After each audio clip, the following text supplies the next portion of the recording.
Hi guys! So I'm not sure kung alam niyo na tong Canva hack na to.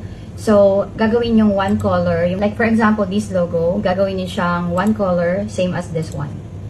For this, gagamitin ko kasi siya for a website. So first, para ma-change nyo to sa isang kulay lang, sure lang na remove na yung background niya. So once na remove na yung background, punta kayong edit. Punta kayo dito. Then custom. So make sure lang na you have the hex code para mas madali. So, ayan. Paste nyo rin yan dyan. So, ayan. Meron na kayong one color na logo.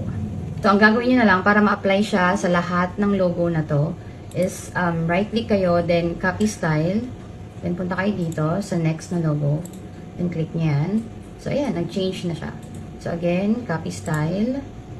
And, ayan. So, mag-change na siya automatic. So, guys, another sample. Let's say, itong sample image natin, gagawin natin siyang silhouette. So, again, first, remove muna yung background. Ayan. So, go to edit. Same lang. Punta kayo dito. Then, dito. Custom. Then, change nyo yung color to black. Now, you have a silhouette image.